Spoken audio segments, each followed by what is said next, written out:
with specials, I'm in my head. I analyze every word, and for no reason. No, you should analyze every word, I think. Fuck, But I think I know what you said. Don't kill yourself, but yeah, like I do analyze it, but with a special, I overanalyze it, that's fair. and that's not right. You know, the other night I was watching Creed 2. Yeah. You know, it's on TV Friday night. My daughter's running around, whatever, and there was just every one of those Sylvester Stallone movies. They're not Academy Award winners, but he always says one thing in those movies that you go, huh? And the kid was saying something, the black kid, Michael B. Jordan. Michael B. Jordan, tremendous. He's awesome. And he goes, you know what, you're thinking too much. Just say what's in your heart. And that's what stand-up. You know, we were talking about Walt Frazier earlier before the podcast, and I you know, the legendary Nick, and he always says when players are shooting badly, he always goes, he's aiming his shot. And that applies to stand-up. You're aiming your shot means you're thinking. You know, you got to trust the muscle memory. Did you practice? If you practice, you don't have to think. You just do it. You know, the same with stand up. You practice as much as you practice, but then you got to like free yourself a little and be you. Like you're funny. That's why you're there. You know what I mean? So if you write the jokes and you focus on the jokes, be free. Don't be. It's almost like you're too tight sometimes. Like for specials, I was depending too much on what was on the paper. Right. And I wouldn't break away from that. And that's not who I am. Right. That's not who I am. I think you need to do like 6 shows. You need to do like a full weekend with a camera crew. I enjoy doing a joke and then sometimes taking it somewhere else. Yeah. And taking it to a story and then coming back to that joke and then going somewhere else. Yeah. With specials, I felt was too scripted. It was a TV show. I couldn't have a dull moment in my head. I appreciate dull moments. There's nothing like digging yourself out of a hole. There's nothing like banging them out and then somewhere at the 12-minute mark dying for a minute or two and then digging your way out of the hole and closing it out with a fucking baboom, you know? I like an uncomfortable moment in a special. So do I. I like an uncomfortable moment in every time I do a spot. Yeah. I take every spot seriously, and I'm really good with the economy of words. Yeah. I understand the economy of words. I understand when I go home and listen to like a fucking recording and I shouldn't have said that word there. That word belongs here. I like all that stuff. You're a phenomenal writer. Thank you. I'm not a writer like you. But you are a writer. You're a storyteller, I'm right? a storyteller. But you told a story on Ari's show once that was so moving and funny.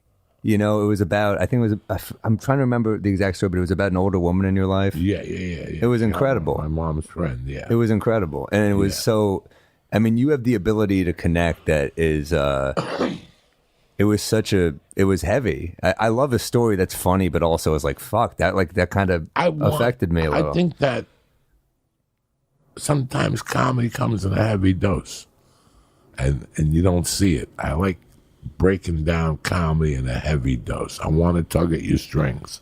We're talking about Sylvester Stallone. Yeah. He tugs at your heart every movie that he does. I didn't see the second Creed, but the first one, the whole cancer plot, I was like, that was a fucking beautifully... He tugs at your heart. Every movie he does. I just watched the last Rambo. I was bored one Friday. There's a great movie theater up here in North Hollywood. They have like $8 tickets. And I'm watching him, and I'm like, everything he does, like, he always leaves you with something. Right. You know, it's hard. I know he's fucking 64, and even he knows he's 70 in that movie. Yeah. He's not doing hand-to-hand comedy. He's not trying to be John Wick. He did different things to fuck him up, and he outwitted them. But whatever. I don't know how the fuck we got talking on Sylvester Stallone. You're a great writer, and Thank you. That means you sit down every day. I try to sit down every day, and I've been bad lately, but I usually have like a routine. I'll try to just, go to the coffee shop. I'll take a walk. I'll do whatever I can do. I listen to sets like you were just saying. I hear, sometimes I'll hear a word. I'm like, oh, that could like go in this direction. I can kind of come back, to the bit. So yeah, I think it's funny you brought up Stallone because he really, I heard, I don't know if this, I think that it's true that with Rocky, they told him not to be Rocky, right? And they're like, we'll give you way more money if you're just out of the movie and we cast a movie star. And it's like, who the fuck else could you picture as Rocky now? if you even knew the choices they were looking at. Who were they looking at? Burt Reynolds. Dustin Hoffman. No, it was Burt Reynolds, somebody else. But the main guy they were looking at was the guy that was married to Farrah Fawcett. Wow. Ryan O'Neal. That would have been a fucking shame. It was like, Isn't that weird? Robert Redford.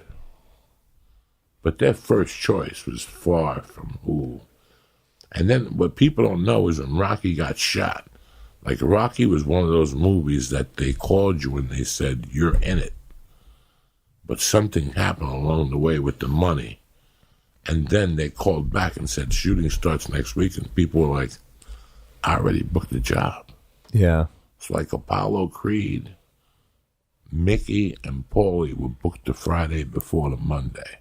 Oh, my God. Like something fucking outrageous. Something just... And you don't know that phone call changes the course of your career. Isn't that crazy? Yeah, like it was supposed to be Ken Norton up to that weekend, and something happened to Ken Norton. Wow. So that guy had to play Creed, and I don't know who the original Mickey was. I don't really know. Just little stories like that. Damn, dude. I like that scene he does when he goes and sees the shorts. He goes to right before she moves in. Adrian. He goes to the Spectrum, and he tells the dude, hey, my shorts. I don't remember this. It's not the fucking color. My shorts are red with a blue trim. The poster. These are blue with a red trim. Right. The guy takes a puff of his cigar and he goes, it really doesn't matter, son, does it? And that just tapped into his fucking South Philly side. And he goes back and he wakes her up. And he tells her, I can't fucking do that. They had to do that in one take because they were out of film. Wow. So next time you see Sylvester Stallone and you want to make your little fucking stupid remarks that most people make, think about somebody telling you, we got one shot left. Yeah. It's got to be perfect. I'm a fan. I think you hear the Rocky music, it's like hearing the Star Wars music. That's like when they remade Creed and I just heard the music, I was like, fuck, there's like an American mythology that you like taps into your heart a little bit. You're made of stone. You're an asshole if you feel nothing. It's because it's the best music.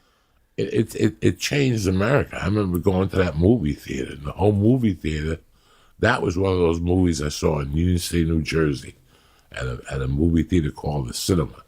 El Cinema. It was in a Cuban neighborhood, and fucking the whole place was on their feet. The whole place. Yeah. There were 2 movies I seen in that movie that the whole place were on their feet at the end. Rocky and Birth of a Nation. No, The Longest Yard. Oh, nice. Yeah. They were on the edge of their feet. Yeah. 200 kids yelling, mean machine, just yelling it. That the ushers had to come out. Popcorn was getting thrown.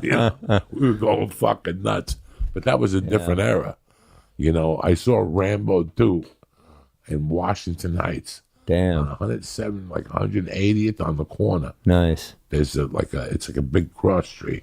And there used to be a black movie theater there. I think I went to a vegan restaurant there recently. Yeah, how fucking funny is that? How fucking crazy that is. It's changed. But there was a movie theater there, and there was 2 of them on that block. Yeah. There was one on the corner that showed modern movies, and if you walk down a little bit, there was one that was 2 movies for $5, smelled like sperm.